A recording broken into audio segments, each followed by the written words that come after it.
li gën a neexati ci seen wéeru boo yónnee xaalis Sénégal doo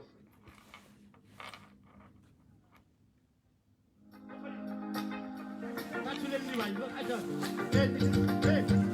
yéen ñëpp tàccu leen Abba tàccu leen waay ñi nekk ci salle bi technicien yi caméraman yëpp Abba diriger le tàccu yooyu foofu parewu leen waaye nag tàccu cey lii bay ñes ñi ngay sànni yow sa bëggeel ngay moytu ñi lay defeel duñu dem du waxi nobel la jéem a jaar ci beneen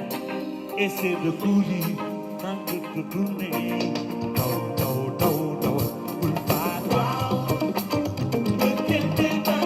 booy bi daf may dofloo quoi. ne waaw bukki dañoo bare ne waaw Partagez leen.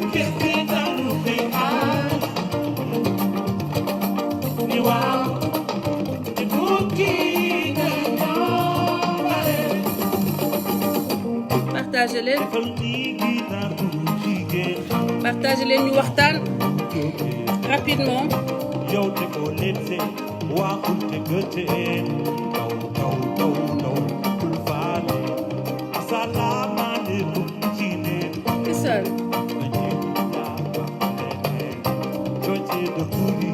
sans te retourner. Non, non, non, bul faale.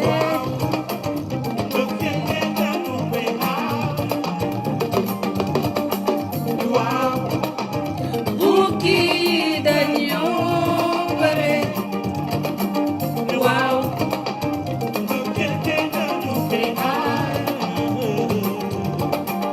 Waaw.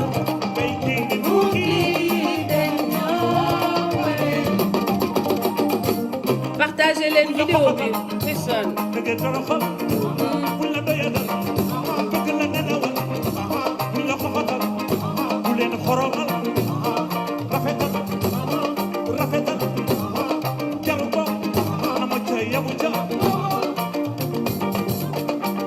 Waaw.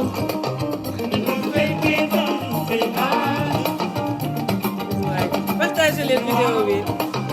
Bukki dañoo bare. Baye moo fasa bokum. Bakhoum, Yexil, Idrissa Silla, Ousmane Ba,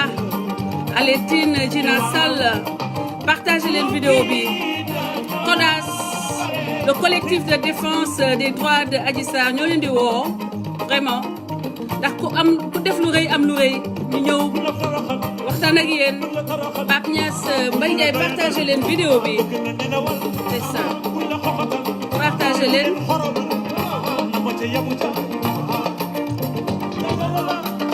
Waaw. Mouhamadou Ndong, Nema Sall, Nani Thiam, Youssou Maïga, Ndaw Mbelep, Fatima, Pape Niass, Amadou Diallo, maa ngi lay bëggee. CODAS, ñu ngi lay bëggee. Modou Faye, Boy Kakama Dabo, welcome, partagez leen vidéo bi.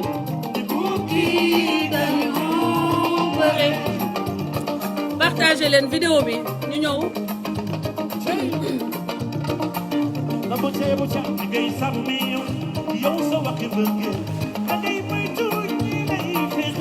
Partagez leen.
suis Adji Sarr Bass Ladior Martha Hakim préparez leen dugg si après ñu remercier vraiment àddina remercier Sénégal remercier Afrique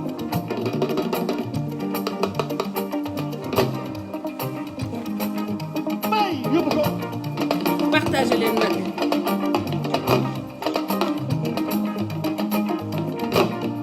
Kodas rek yaa leen waral lii partagez leen bonne fête à tous mes parents chrétiens ouais bul wuyu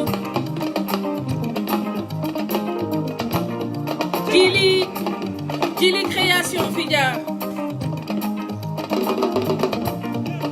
ouais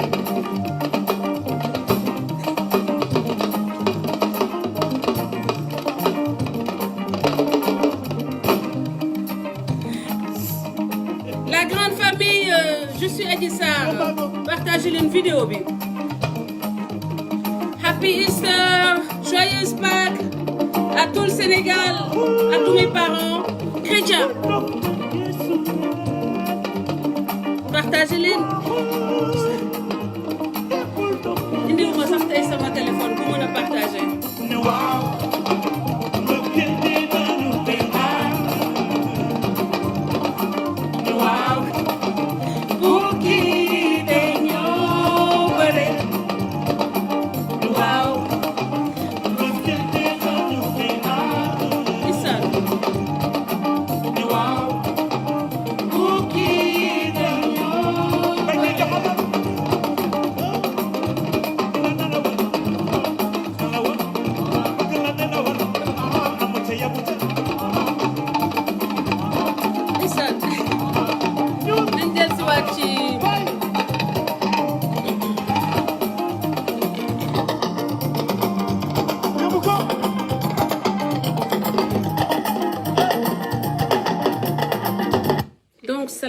salaam mbokki Sénégal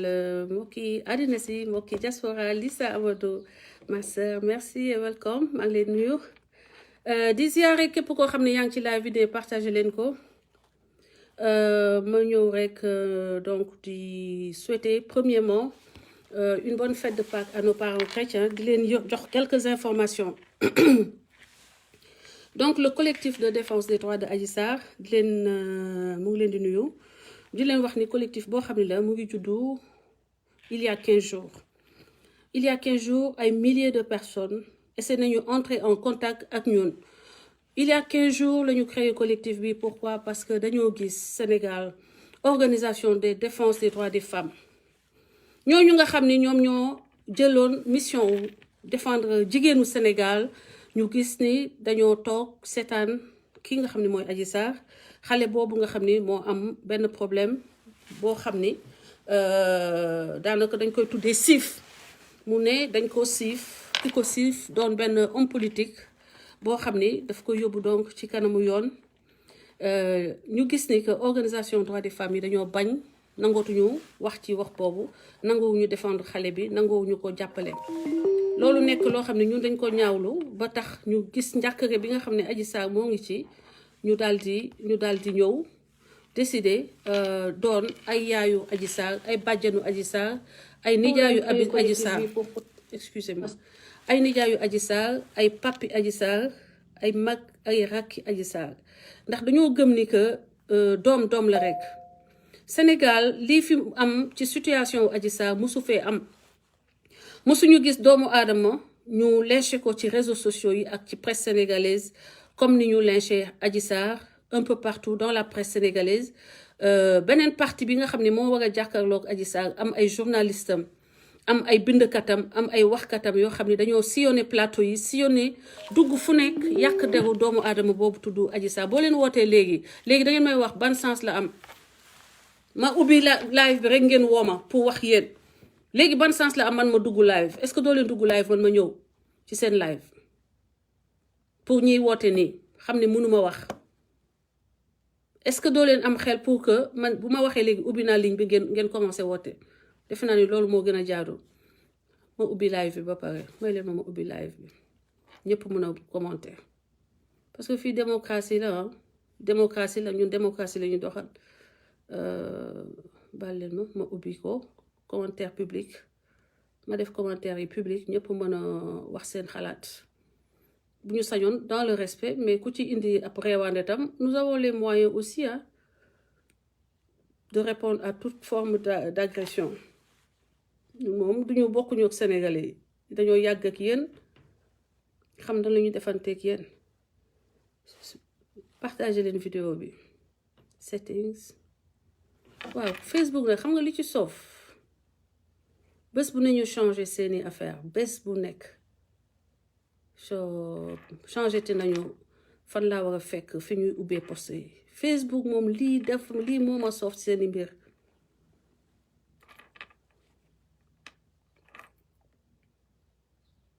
instant bi nii poste public poste yi danga doon dugg gis ko léegi def nañ ko beneen place boo xam ne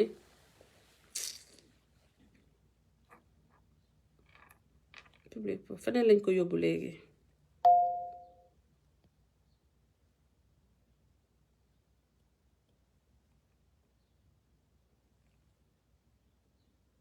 maa ngi koy def naa ko public Facebook voilà c'est ça la technologie anyway chaque jour dañuy évoluer dañuy jàngaat di xool di xayma di xool di gën a efficace donc ñun dañoo fekk mu am benn situation boo xam ni mooy prévaloir ñun ñu jóg mais loolu yëpp dinaa ko leeral suba ci live Maty 3 Pommes 15h heure de Paris 17h heure de Dakar donc je vous donne rendez-vous suba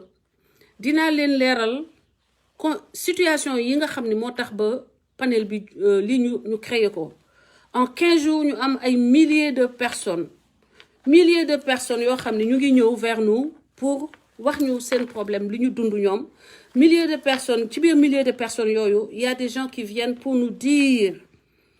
qu'ils sont Adji Sarr gis ngeen fan yi cette marche virtuelle toutes ces personnes de partout même ñi nekkul ci panel bi am na ñu ci bëri nekkuñu ci panel bi dañuy yónnee seeni photo ñu defal leen ko avec le slogan le cri de cœur je suis Adji Sarr ñi nga xam ni moom la Adji Sarr am en face de lui ils doivent se poser la question de savoir comment se fait-il qu'en 15 jours autant de Sénégalais maintenant se lèvent comme un seul homme pour dire je suis Adji Sarr. C'est parce qu'il y avait une injustice, il y avait une terreur que vous aviez installée. Terreur bobo, nous on est parvenu à ce que nous dindiko ci Sénégalais. Quand j'ai osé dire je suis Adji Sarr, les organismes qui devaient s'occuper de Adji Sarr avaient démissionné, dañoo daw. Ils ont fui, ils ne voulaient plus parler de ce dossier-là, ils ne voulaient plus être ceux sur qui Adji Sarr devait s'appuyer pour lutte bi nga xam ni moom la situation laaj organisation yooyu yëpp dañoo volatiliser wu dañoo daw ña nga xam ni ñoo nekk ci wetu président de la République waroon ko taxawu ñëpp daw il y avait une nécessité pour la patriote que je suis de me lever parce que je me dis que ku ci nekk boo bokkee ci benn askan war nga mën askan bi buy traverser moment boo xam ne yow sa ressource yow sa nit sa jëmm sa bopp war nga ko mën a sax sacrifier pour une cause boo xam ne day yóbbu askan boobu ci kaw def leen ay cœur parce que dañoo bëgg live bi coupé waat comme yeneen live yi parce que ay ordinateur la boo leen di xool ñoom ñuy def ay bopp yu mel yéen ngeen toog di seetaan ordinateur yi bu ñu jotee un certain nombre de bopp yu xonk dañuy ne kon kii li muy wax baaxul nañu éliminer live bi loolu moo may dal chaque jour te xam ngeen ne li may wax mooy dëgg li may wax mooy li nga xam ne Sénégal yi moom la ñu bëgg a wax ñu wax te ñemewuñu ko woon wax donc quand les organismes ont fui leurs responsabilités les proches du président de la République ont fui croyant que le régime avait fini que Macky Sall était fini les partisans de Macky Sall yi daw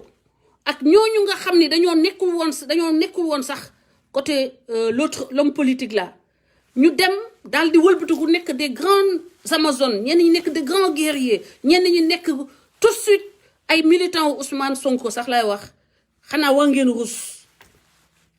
xanaa vous devez avoir honte la petite personne de Françoise Hélène Gaye ak ñu nekk si ginnaawam ont renversé le cours de l'histoire parce que nous en tant que patriotes nous n'avons duñu toog ñuy xoxatal suñu réew di xoxatal suñu askan di xoxatal suñu kilifa mais na festil Macky Sall jël ko yóbbu ko ci coin boo xam ne mënu fa xeexee coin boo xam ne mënu fa xeexee laa wax te xam ngeen li tax mënu fa xeexee parce que foofu président mënu fa xeexee waaye am na ay doomu Sénégal yoo xam ne coin boobu ñoom xaaral il faut ma fay je vais éteindre ça pour pouvoir prendre cet appel là qui est importante mani quand j'ai dit je suis Adji Sarr il y avait Adji Sarr d'abord mais il y avait la République il y avait la nation sénégalaise à sortir de ce mauvais pas et beaucoup maintenant l'ont compris ils sont venus nous rejoindre dans ce combat duñu nangu Sénégal kenn di xoxatal kenn di sës kenn ci mur ci ay conditions yoo xam ne dara du ci dëgg ci ay conditions yoo xam ne yëfu naafekk yëfu sos yëfu fen yëfu manipulation ngeen wëlbati fexe ba yow léegi Sénégal yi par force dañuy dox ci loo xam ne du dëgg du yoon parce que yéen vous avez la yéen yaa leen am capacité dugg foo leen xam ni xam ngeen ni que président mënu fa taxaw di wax di dugg foo xam ne ministre yi mënuñu fa taxaw di wax di dugg foo xam ne kilifa diine yi mënuñu fa taxaw di wax ngeen ni Sénégal da ngeen koy hijack li ñuy wax hijack ngeen décider da ngeen di hijack Sénégal da ngeen di hold up Sénégal par quoi par l'insulte la violence le mensonge la manipulation on a dit non on avait un rôle à jouer je suis pas de l'APR mais man sama nation lay xoolatuma Macky Sall donc je vois le président de la République que vous avez cherché à humilier les institutions que vous avez cherché à humilier vous avez cherché à détruire les fondements de cette nation vous avez essayé de détruire tout ce que nous avions de plus cher pour pouvoir accéder au pouvoir et assouvir vos instincts bestiaux au pouvoir et ça nous avons dit non parce que jigéenu ndeer démb ñoo fi nekkaat seeni doom seeni sët ñoo fi nekk deret bi nekk ci ñooñu mu ngi ci ñi dund tey ñay gore ja seen maam yi gore woon ñoo ngi gore ba tey ña bañ démb seeni maam bañ démb ñoo ngi bañ ba tey te bañ moo fiy am bu dee dañuy tuur suñu deret pour le Sénégal on va le faire mais gënu leen ñu ëpp leen ñu xam-xam gënu leen ñu am mérite seeni baay gënuñu suñuy baay yéen mérité wu leen plus que nous ba nga xam ne ñu toog ngeen di noot di xoxatal doomu aadama biir Sénégal di xoxatal état lëmm sës ko ci mur bi ne ko yéen doo leen bouger mais dañ leen jaxase nañ leen ak askan bi ba pare au les mains ñu jël état bi seen loxo par force ngeen di foog ne ñun dañuy toog di leen seetaan ci loolu non nee naa la ña fi newoon démb ba tubaab yi ñëwee di ñu xoxatal te ñu résister seeni sët a ngi fi ba tey donc duñu nangu on ne vivra pas à genoux parce que vous avez le mensonge en bandoulière. Nous ne vivrons pas à genoux parce que vous avez la capacité de mentir contre vents et marées. Contre, tribord babord, mensonge, tribord babord, sauce, tribord babord, calomnie, tribord babord, ay fini kese. Tribord babord, méchanceté, jalousie. Tribord babord ay wax yoo xam ne tegu leen ko fenn lu dul ci kàcc ak sos ak fen ak wax ay wut loo xam ne yéen yaa leen koy am waaw damaa musóoru tey les borom musóor yi ñooy taxaw jàkkaarloog yéen cette nouvelle race de politiciens j'invite toutes les femmes à venir nous rejoindre et tous les hommes dignes du nom les jeunes femmes jeunes filles ce combat est le vôtre bu leen bàyyi kenn di dox seen xel di leen gëmloo loo xam ne amul c'est de faux révolutionnaires ici. La révolution, la première, elle commence par soi-même. Buguma tàng. Ouais, ñoo bañ ñoo lank duñu vivre à genoux devant une bande décervelée. Des gens qui n'ont même pas pu réussir l'école primaire. Ou s'ils ont réussi difficilement et qui veulent nous imposer leur dictat. Le dictat de leur petite intelligence de moineaux, dans les cervelles de moineaux, qui n'ont même pas la capacité de dissocier les faits. Parce que réflexion, capacité il faut que nga yegg un certain niveau d'étude, de résolution, toi, de tes propres problèmes pour que tu puisses faire des dissociations nécessaires quand il y a des faits. Que tu puisses séparer l'important du détail, séparer le factuel de l'irréel. Pour que nga mën a teg sa tànk askan ci xam-xam lañ koy teg du ci ay vœux pieux du ci ay yëfu nafik du ci ay sos du ci ay rumandaat du ci ay yaama neex askan ci dëgg lañ koy teg pour mën ko mener à bon port te dëgg neewul ci yéen yàlla daf ma xëy na dugal ci réseaux sociaux pour me découvrir leen xam leen je vous connais tous ñama bloqué parce que xam nañu ne mënuñu ma manipuler ak ña nga xam ne man maa leen bloqué parce que xam naa ni ay rébus de la société lañu c'est des déchets dans les conditions normales ils ont besoin d'aide peut-être psychologique mais pas ñooñu mënuñu nekk ne ñoom ñooy jiite ab askan bu toll ne askanu Sénégal sur base au sos ak yaama neex ak complot ak dumbandaat maa leen xam et on dit non ñoo bañ ñoo lànk moomu leen ñu Sénégal gi dañ ko bokk élection yi passé vous étiez pas 700 000 vous n'étiez pas 700 000 léegi vous allez faire quoi on va dire on va vous donner 700 000 par extrapolation on fait quoi des 15 300 000 Sénégalais qui restent vous êtes à peu près 700 000 léegi on fait quoi des 15 300 000 sur une population de 16 millions vous faites 700 000 léegi ngeen ni 700 000 boobu minorité boobu yaa leen di xoxatal nit ñi ba par force li ngeen bëgg dëkk bi doxee ko sur la base de ay vœux pieux dañuy wëlbatiku topp seen révolution des sans cervelle la révolution des sans culottes la révolution des va-nu-pieds boo xam ni teguñu ko ci xam-xam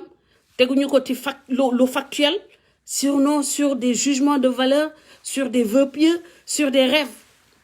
les rêves de ceux qui ont raté l'immigration et qui veulent se reconvertir en politique par force à tout prix par la force de leur mâchoire et de leur injure mais yéen xanaa xamul leen lan moo tax réseaux sociaux yi taxaw dama ci bokk te dëgg moom fi tax a dugg bu ma amee fitu taxaw di wax état li ma xalaat ba ñu tollu fii mu ngeen gis ma reculer c'est parce que ñi nekk ci opposition bi ñoo nekkul ci dëgg te loolu fekk bu leen ma dugal ci ay contexte mburu ak soow te encore sax man mburu ak soow moo ma gënal rimbax papax mburu ak soow moo ma gënal rimbax papax waaw y a deux coalitions qui s'opposent si vous voulez si je dois choisir mon camp bien sûr que je choisis mburu ak soow ndax rimbax papax on a vu ce que ça donne coalition rimbax papax ngeen di ñu proposer à côté de mburu ak soow si j'ai l'alternative le choix qu'entre rimbax papax et mburu ak soow je choisis mburu ak soow bien entendu te ngeen xam ni que ce terrorisme là ne peut pas prospérer quand maintenant les organisations des droits des femmes là des kii là retirez-vous vous avez failli et cette faillite là est historique vous avez failli les femmes à un moment historique ayez la décence de ne plus jamais penser que vous avez le monopole de gérer ces dossiers là vous n'avez plus amatu leen jurisprudence dafa am mënatu leen fii nii prétendre à quoi que ce soit état bi bu cohérent sax dañ leen di dissoudre yéen parce que vous avez failli non seulement Adji Sarr mais vous avez failli la nation sénégalaise là où on avait plus besoin de vous parce que vous êtes là pour quand c'est compliqué surtout mais pas quand c'est seulement pour les per diem et les autres conforts les autres avantages et là vous avez été à l'épreuve du temps de l'histoire de la réalité et vous avez failli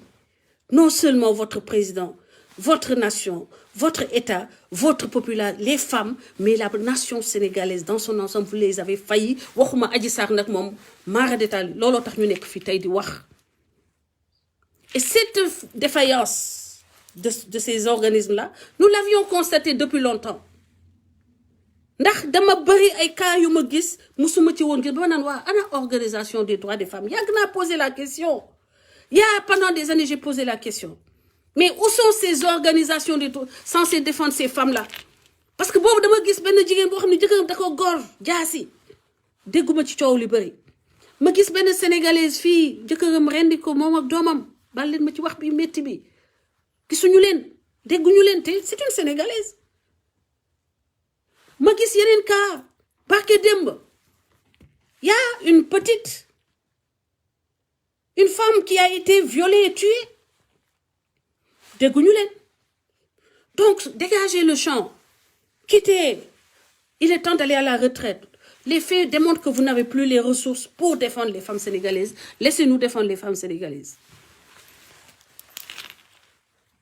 c'est de fait c'est un constat léegi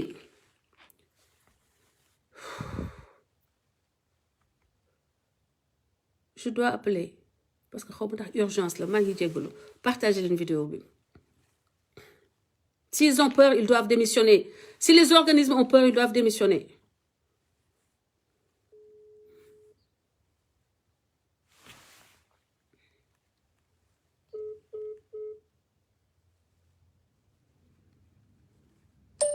si c'est quelque chose d'urgent jox ma consigne yi ma xawal nan laa koy lijjantee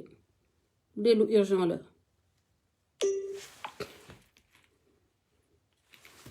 maintenant nous avons lancé un appel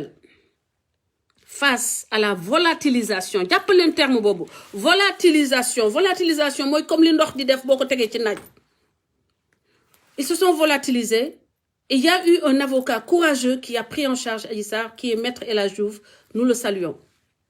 il a fait son travail je ne suis en contact ni avec Maître El Hadji Diouf dama bëgg mu leer li may wax yëpp day leer nekkuma en contact avec Maître El Hadji Diouf nekkuma contact Adji Sarr nekkuma contact kenn ci parti Rewmi ku ma jox consigne nekkuma contact ak kenn ci parti président de la République koo xam ne moo ma jox consigne ñama demal def lii ba nga may jox sax ab koppar c'est une initiative citoyenne volontaire et spontanée te man ñiy ànd ak man xam nañu ni que lépp lu may dem dama koy def en conviction lay demee te dama ciy dem ba jeex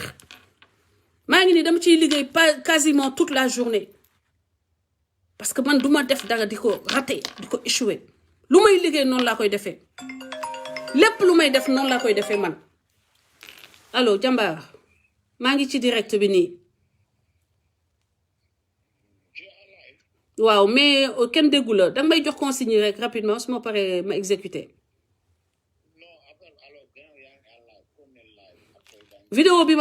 vidéo bi baax na yi ma def baax na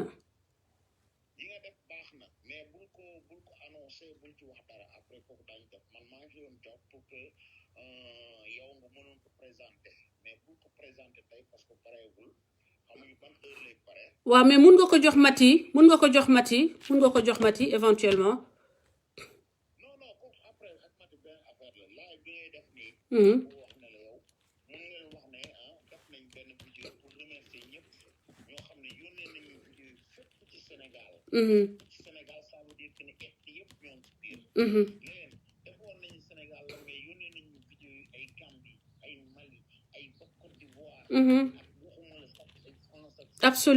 absolument de partout kay dëgg la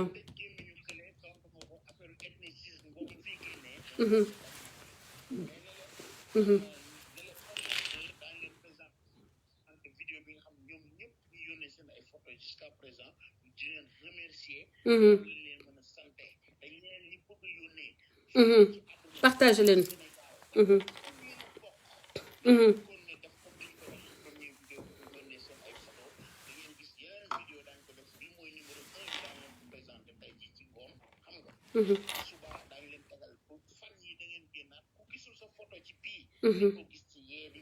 ok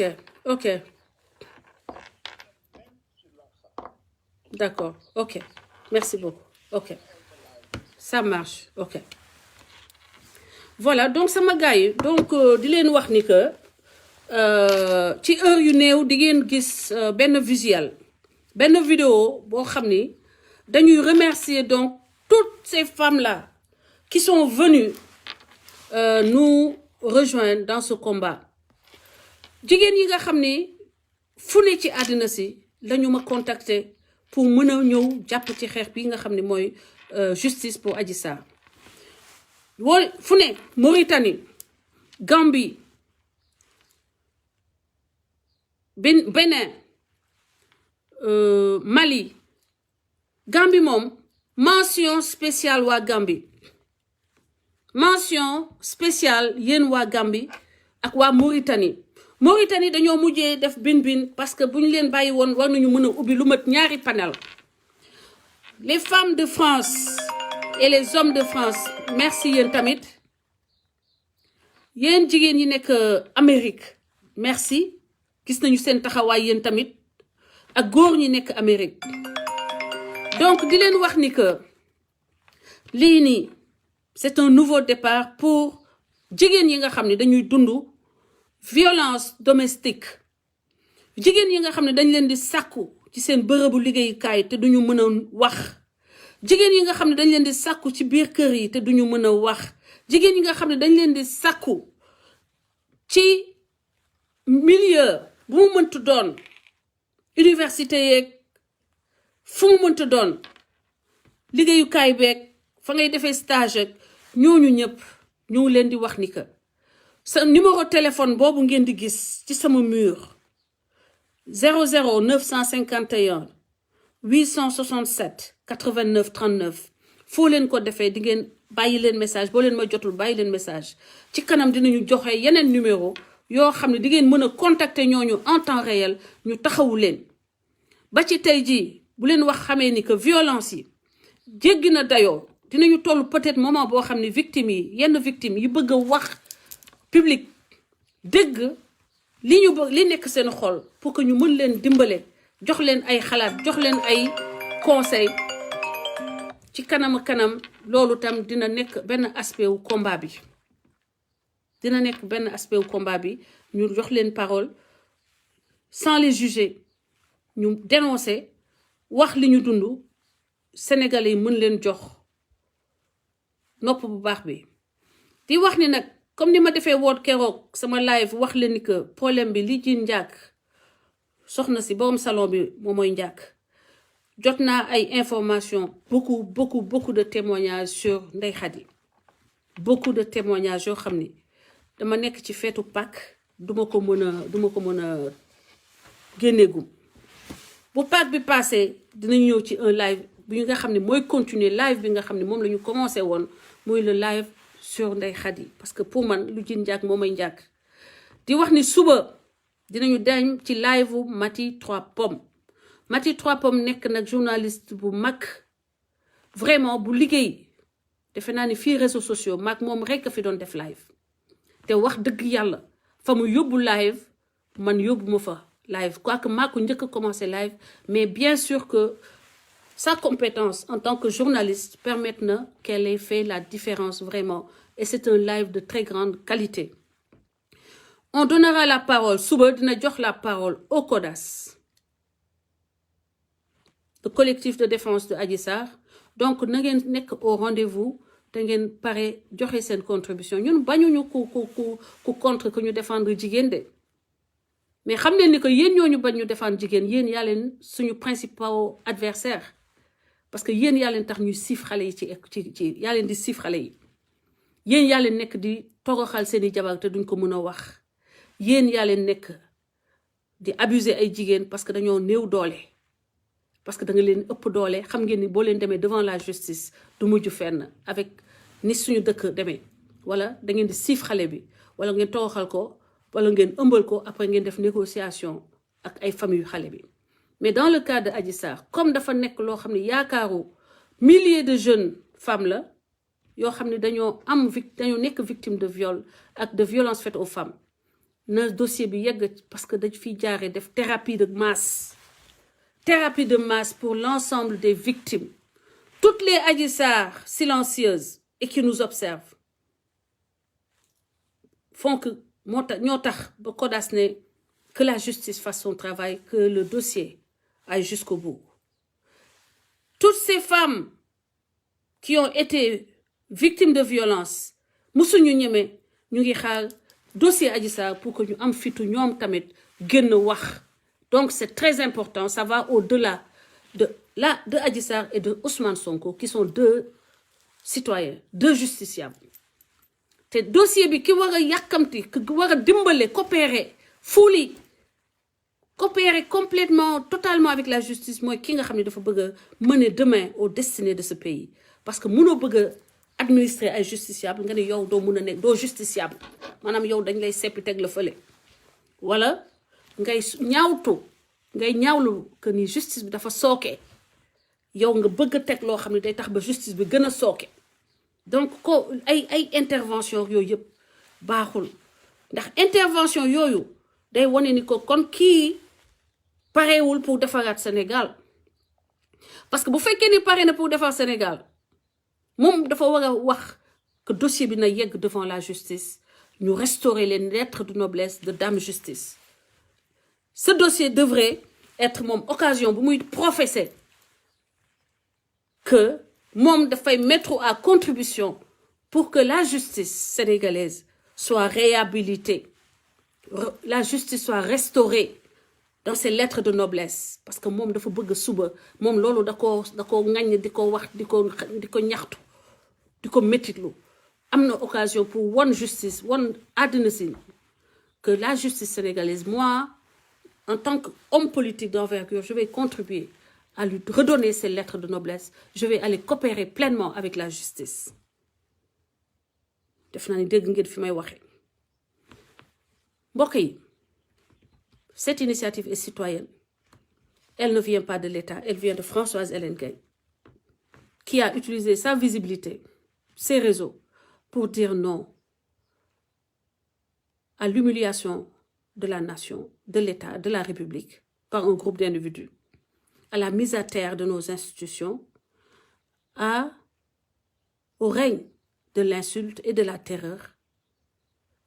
à l'humiliation d'une femme victime, d'une femme démunie face à des armées de militants sans foi ni loi. Donc, bu ci kenn dugal kenn kudul une volonté citoyenne, une volonté de rendre justice à tous les Sénégalais. Te na ma ko waxee woon il y a quelques années en arrière 2014-2015 li may defal Adji Sarr defal naa ko Ousmane Sonko ba may jàppale Ousmane Sonko jamono yi mu nekk biir fonction publique di coow aw ma woon benn preuve ni dëgg la wax mais présomption ni que dëgg lay wax ci laa doxee jàppale ko ba ma gis leneen ma ba Adji Sarr présomption ni dëgg lay wax ñun si la ñuy dox man ak ñi ànd ak man ba ñu gis leneen te nag ci kaw Adji Sarr comme jigéen la doom la bu ñu gisoon leneen sax du tax ñu baax dañ koy accompagner jubbanti parce que mooy bu leen fàttali mooy sama turu mouvement jubbanti mooy sama slogan ak un Sénégal pour tous donc lii ma def nii tey ànd ceeg des milliers de personnes c'est la volonté de Dieu parce que bëriwul association bu taxaw en 15 jours autant de personnes ñëw rejoindre sa cause kii ko endossé ko di ko dox di ko def di ko jëfee ndax xam ngeen ne li ngeen gis ci Facebook bi man kese mënuma ko donc ñu ngi gërëm toutes ces femmes tous ces hommes qui ont voulu casser le cycle de la terreur qui ont voulu courir auprès et couvrir Adji Sarr de leurs bras pour le protéger de ces meutes de loups lâchés à ses trousses. Donc, je vous remercie au nom de Adji Sarr à qui je n'ai pas parlé, au nom de la famille de Adji Sarr, que j'ai préféré tenir un peu à distance pour que sama fiabilité combat kenn bañ ko mën a entacher. Avocat Adji Sarr waxuma ak moom mais li may def c'est une œuvre humaine, une œuvre patriotique, une œuvre citoyenne pour le Sénégal. Parce qu'aujourd'hui, grâce aux mensonges aux manipulations de bas étage. 13 jeunes sont morts, une dizaine de jeunes sont morts. Plus de 13 familles ont aujourd'hui une table, une chaise qui manque à la table. Sénégal, sax bol la ñuy tek. Waaye am na ku manqué ci boolu añ boobu. Grâce à ces manipulations, à ce manque de maturité, à ce manque d'intelligence. De ceux qui ont formaté ces choses-là et qui ont pensé arriver au palais par un raccourci, en usant la violence et en manipulant des esprits moins avertis que les nôtres. Nous disons justice pour Adji Sarr, mais nous disons justice pour l'ensemble du peuple sénégalais. Parce qu'on a tué des fils de cette nation-là. Parce que des mercenaires, des gens se sont fait mercenaires de cet homme politique. Ils ont manipulé les masses, ils ont détruit ils ont failli détruire notre légendaire cohésion sociale en se basant sur l'ethnie, sur la région, la provenance. La région ne compte pas. Nous sommes le peuple sénégalais. Que nit ki jóge Casamance, que nit ki jóge Thiès, que nit ki jóge Dakar ne change en rien la couleur de la carte d'identité ou du passeport. Kon yooyu teg leen ko ci suuf loolu du taal Sénégal bu soobee yàlla comme ni ko Serigne Ndakaaru waxee kilifa yu mag yi yëpp waxee ko kenn duñu xoxotal te si l'État faillit à nous défendre on organisera notre défense parce que Sénégal dañ ko bokk moomu leen ko te moomu leen ñu donc mbokk yi loolu moo nekkoon live bu gàtt bi nga xam ne moom laa bëggoon def tey di leen wax ni que donc le collectif de défense des droits de Adji Sarr am na page Facebook xaaral ma woon leen page bi ngeen dem aimer ko aimer la page mu ngi nii bi mooy page du collectif bi aimer la page te ngeen ñëw adhérer ñu bokk xeexal toutes les femmes victimes de violence sexuelle victimes de sex trafficking jigéen yi ñuy jaay ay góor ñu leen di fooye jigéen yi nga xam ne dañ leen di xoxotal di leen noot di leen toroxal seen biir néegu ba ci seen biir néegu sëy xam leen ni que numéro bi ngeen di gis ci page bi boo leen ñu contacter nous sommes à votre disposition dem leen ci page bi nii 24 heures sur 24 di ngeen am ko leen mën a waxtaanal et ñu ngi invité tous les juristes yi nga xam ne gëm nañu ni que cette cause là elle est noble na juristes yooyu yëpp ñëw ànd ak ñun donc ñu xeex lii nga xam ne mooy les violences faites aux femmes lii moo nga xam ne mooy li nga xam ne mooy li yàq askanu Sénégal ci jamono ñu toll nii muy la violence faite aux femmes dafa nekk benn facteur boo xam ne day freiner le développement Idrissa Seck kii dama ne Idrissa Seck ma koy wax le développement économique parce que jigéen mooy cellule mère mooy noyau la cellule familiale bu jigéen ji amee doole cellule bi dafay am doole bu jigéen ji amee pouvoir économique cellule bi dafay am doole day am côté économique day am doole dafay feeñ ci ni société bi di doxee donc dañu dooleel jigéen xam nga lan moo ma soof ñi may saaga su ma demee sama liste ñu ngi sant Jaata Jeeju Manga Baaji nan encore Sané Goudiaby des noms qui viennent de Casamance ñoo may saaga su ma demee sama liste tur yi ay sant yu jóge Casamance rek a may saaga ñoom laa fa bloqué ngeen foog ni loolu dëgg la Ousmane Sonko boo réglé wul sa problème là beneen faiblesse la ci yow beneen fragilité la ci yow da nga bëri ay tendon d'Achille waxoon naa la ni benn ngi nii États-Unis que sa tendon d'Achille la am na beneen bu mu la signalé woon ba nga jóg ci bëri na tendon d'Achille say tendon d'Achille yooyu boo ko mënut a régler nan nga yore réew comment tu vas gérer un pays alors que tu peux même pas gérer les parasites takk gaal yi la topp yow sa gaal takk gaal yi ci topp xam ne mënuñu yóbbu gaal bi ci kanam mais dañu dundee sa bateau boobu noonu moom la ñuy dundee ñu takk la rek nga toog di leen seetaan ñu lay suuxal di la suuxal te mënoo fexe yow ba nga comprendre que ça li ngay dund nii tey yëpp ñii ñoo la ko indil quelque part. Et tu n'as même pas, si tu n'as pas l'intelligence de comprendre que c'est ces parasites-là qui te suivent dans les réseaux sociaux, qui sont à l'origine de tes problèmes en général, qui ont créé la rancœur dans le cœur des Sénégalais, qui ont créé le rejet dans le cœur des Sénégalais par rapport à ta personne. Ils sont dans les réseaux à te faire croire que c'est les vues qu'ils achètent. Parce que gars, ils font des vues, hein. Boo weddee Ousmane Sonko testel ñi lay waxal yëpp nga ne leen ñu def ni man ci sama page seen tour ñu dugg ci live nga xool ñaata nit la ñuy am. Teste-les. Parce qu'ils t'ont créé assez de dommages. Ils t'ont créé assez de dommages. Et tu n'as même pas la capacité de réagir à ça. Tu n'es pas capable de réagir, de gérer des gens sans cette qui sont en train, de mettre tout le monde contre toi. Depuis que je t'avertis. Ils sont là en train de m'insulter. Et c'est comme ça qu'ils font avec tout le monde. Thank you so much. Merci Sénégal. Sénégal, ils ont repris le live. Li moy live bo xamni journaliste digne du nom yépp dañ koy reprendre. Ku bëgg xam-xam ku ne dañ koy déglu wala dañ koy reprendre. Soxlawuma jënd man duma jënd vue. Duma fay Mark Zuckerberg te diko defal trafic. Bu muy jaayé mom di wut ay milliards ba paré ma bolé ci diko fay. Mark Zuckerberg du lek sama xaliss man sama page fi la koy défé. Sama page lay ñëw fii wax li ma war a wax soxlawuma jënd faire impression que dama am mbooloo te Facebook ba may wutal mbooloo man sama mbooloo dafa réel su ma wootee su ma bëggoon tey ci nii balaa ma fi jóg ma yëkkati fi 1 million 2 millions ci ay nit ñuy ñëw di ma jàppale mais doodee du loolu la ñuy wut Sénégal bu baax la ñuy wut Sénégal bu jëm kanam la ñuy wut Adji Sarr la ñu bëgg Sénégalais yëpp ñëw am fit wax leen bu leen kenn xoxotal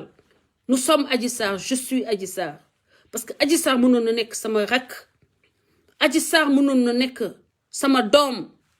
Adji Sarr mënoon na nekk sama nièce te su ma bàyyee ñu tawaxal Adji Sarr ëllëg bu ñu ko defee sama nièce fan laa koy jooyee ji mooy li nga xam ni nii ma la wax na ko benn poète allemand mu ne ba ñu demee di jël si syndicaliste yi dama noppi ne man duma syndicaliste sama yoon nekku ci ñu ñëw di jël si catholique yi mani sama yoon nekku ci gëmuma Jésus Christ ñu ñëw di jël si juif yi mani sama yoon nekku ci duma juif ba ñu ñëwee di ma jël si man kese maa fa desoon tout le monde était déjà parti aw ma woon kenn ku may défendre donc duma xaar ni Adji Sarr wax na ak man mbokk Adji Sarr la xaritu Adji Sarr la pour défendre ko na ma défendre Ousmane Sonko 2015 sans savoir s'il avait raison ou pas noonu lay défendre Adji Sarr sans savoir si elle a raison ou pas yéen ñi jàppale Ousmane Sonko foo leen nekkoon jamono yi may xeexal Ousmane Sonko bañ koy ci affaire ba muy génne ay dossier mais loolu yëpp dinaa ko leeral suba ci live Mati 3 pommes ngeen comprendre que Ousmane Sonko politique am sama kanam la juddoo sa carrière politique est née devant moi dama xam détails yi ko dugal ci politique xam na mu duggee politique la tax ma bàyyi ko moom moo ko wax la tax ma weddi ko ci gémmiñam la jógee ndax man damay déglu nit te yéen doo leen déglu sénégalais du déglu man nit buy wax yenn saa ak man téléphone damay noppi ba mu defee ne nekkatuma fa naan tu es là ma ne ko si dama lay déglu nit buy wax danga koy déglu nga déglu bu baax entre les lignes Ousmane Sonko li tax ma weddi ko moom moo ko wax ci gémmiñam la jógee ci communication la ma koy décrypter ba xam ne kii du waaja assumer ko nag ça m'a valu toutes sortes d'insultes toutes sortes xam nga de harcèlement de calomnie li Adji Sarr di dund tey dund naa ko man kenn waxul kenn bougéwul metal dem naa ba wax ko Babacar Touré xaw ma woon ni sax nii la jegee Ousmane Sonko mani Babacar Touré saaga yi ak jëf yu bon yi ci réseaux sociaux yi jóge ci parti il faut que nga def analyse bi comme investigation ngay def demal def investigation parce que lii am na loxo yu nekk ci gannaaw di ko organiser mu tànkam lu ma ndeke moom xam na fan la saaga yu jóge ñi def stratégie saaga jël saaga def ko stratégie jël xoxatal def ko stratégie jël tuumaal doomu aadama def ko stratégie de lutte politique ñooñu la moom xamoon na bu baax ni ñoom la ay mbokki Ousmane Sonko mais su duma leen jox lépp parce que damay dem ci mati 3 pom suba ma bëgg ngeen ku bëgg a xam li ngeen di ñëw naan ma lu tax nga bañ Ousmane Sonko bañu ma ko jikkoom moo ma neexul bañu ma Ousmane Sonko jikkoom moo ma doyul pour président dinaa leen wax cheminement am ba muy génn fonction publique ba ñu koy defal fii fundraising pour wutal ko xaalis nit ñi ay baadoo la di cotiser ay xaalis ay moodu yoo xam ne seen danga mët yu seen lekk naan mëtul seen naan mëtul di ko cotiser xaalis moom mi nga xam ne finalement dafa taxaw wax ni que ba mu génnee fonction publique société ya mu yor 6 mois bu liggéeyee 6 mois ëpp na la mu doon fayeeku fonction publique dégg ngeen wax jooju waa ji wax loolu sama kanam ay nit a ma ngi doon cotiser di ko yóbbul ay ñoo xam ne fii fu ñu fayee seeni facture dañuy karal ñooñu di ko cotiser di ko jox mu koy jël te moom moo wax ci bopp ni ko société mi luñ koy xaalis dafa rëccu lu tax mu yéex a génn fonction publique man li tax nawuma ko moom moo ko génne ci gémmiñam te man kenn duma forcer ma jël sama cerveau ma def ci caabi lawbe duma kadd naa sama cerveau pour lu leen neex yéen ñi koy saagaal bañu ma ko jikkoom laa bañ te jëfam ni muy doxalee politique laa bañ te bu ma toogoon ak moom loolu laa koy wax amuma opportunité musa toog ak moom su ma toogoon ak moom tey moom laa koy wax te bu defoon teg yoon lan moo war a tax man ma bëgg li gën ci Sénégal moom mu gën ci Sénégal ma koy xeex loolu ban sens la am réfléchissez un peu yaa ngeen ni gën ko yàqal da ngeen may gën a renforcer saaga yi ngeen def nii da ngeen may gën a renforcer que ni ce gars-là le combattre est une nécessité historique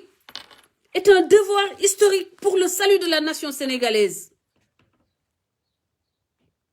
yaa leen ma jox conviction boobu parce que au début j'étais pas aussi à cheval sur dama am rigueur boo xam ne dama ko doon appliquer contre les gouvernants léegi yéen seen waa yi ngeen bëgg tegal ko trampoline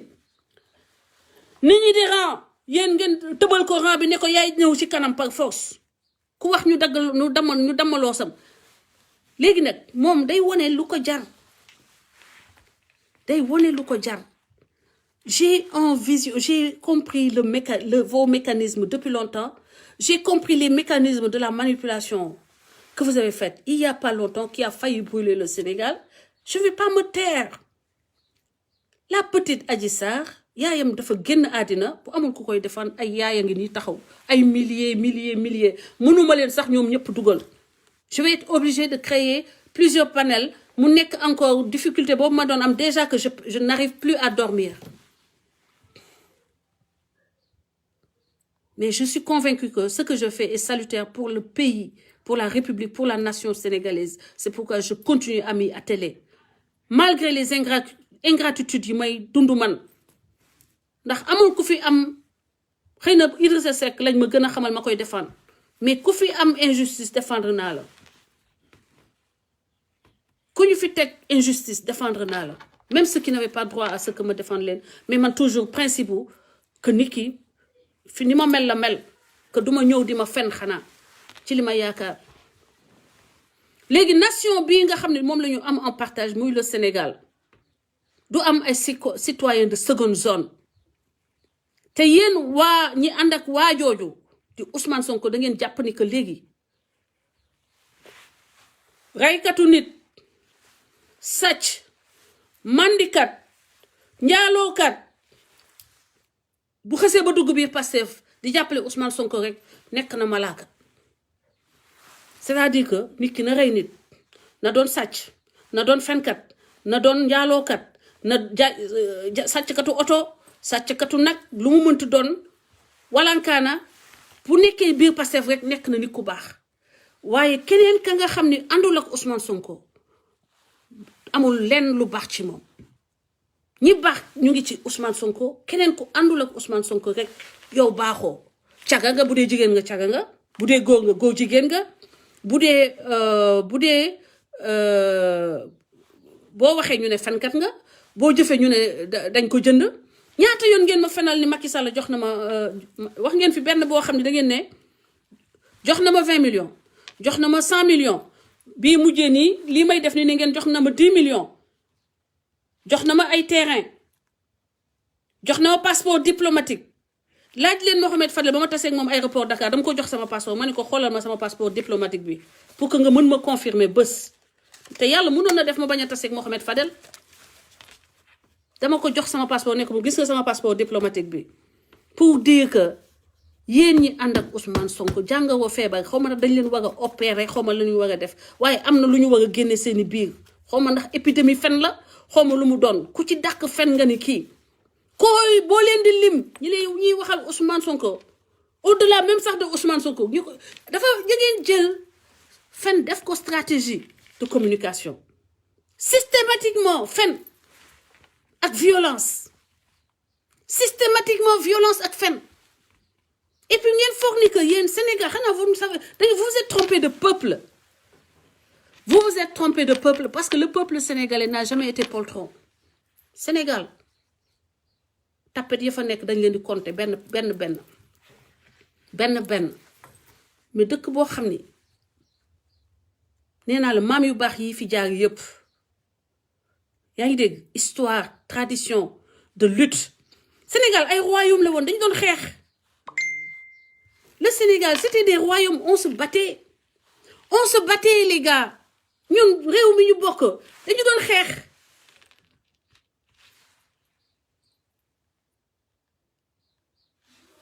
doon xeex ñun on se battait 24 heures sur 24 Sénégal entre les royaumes mais xamu leen luy Sénégal nous c'est des peuples yoo xam ni on s'est constitué en une nation mais man sama maam ceddo la dafa yoon fetal maamu keneen ak keneen ku ko fekk ci lii ngeen di def nii bu doon suñu temps wu maam dañ leen di rey balaa ngeen di jóg sax naan dañuy taali kër diw dañ lay fekk yow fa nga nekk wàccee la et loolu su yàgg na ngeen xaar ba 2021 ngeen bëgg a def ñu ñun jóge xawma fan bëgg ñu fi indil ne lan ñun daal vraiment waaye léegi ñun dañuy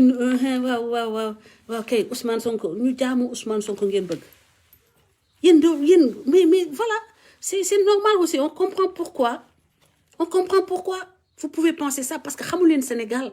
xamu leen histoire au Sénégal xamu leen population xamu leen le pédigré de ce peuple là c'est un peuple dëkk bañkat là ce peuple là c'est pas un peuple soumis demandez aux colons il faut ñi nga xam ne dañoo jóge xawma ay Guinée xawma Guinée Bissau xawma yan dëkk ci ay xawma fan ci àll bi ñëw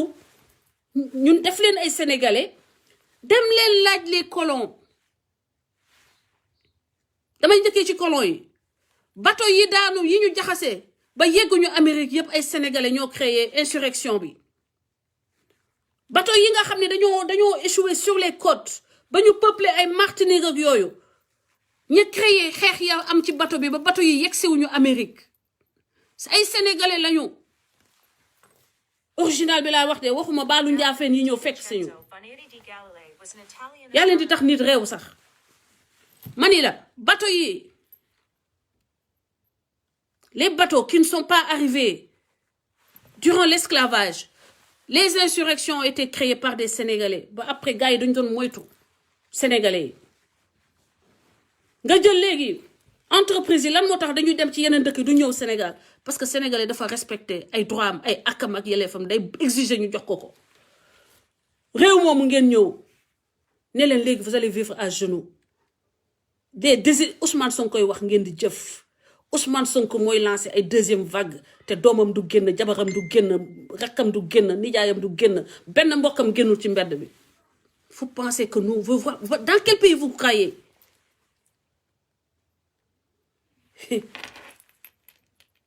duma tontu kii parce que sama su ma leen tontoo sama waa team dañuy mer ndax maa leen gën a saf làmmiñ gën leen rew mais duma leen tontu mais xaar ma tegal leen quand même comme da ngeen di reewantu ma tegal leen seen musique seen coalition bi rimbax papax rimbax papax rimbax papax. Shopping with Google helps you find whatever you're looking On faut y aller. for, like headphones. On faut y aller. You can find the best value, Jam tun reviews, even see what's mo gàlle ma waddi Your best fii shopping Sénégal la starts with Google. dëkku maam Cheikh Ibra Fall dëkku Mam Bamba jël leen coalition rimbax papax. Oh waay def leen ay kër pax coalition rimbax papax.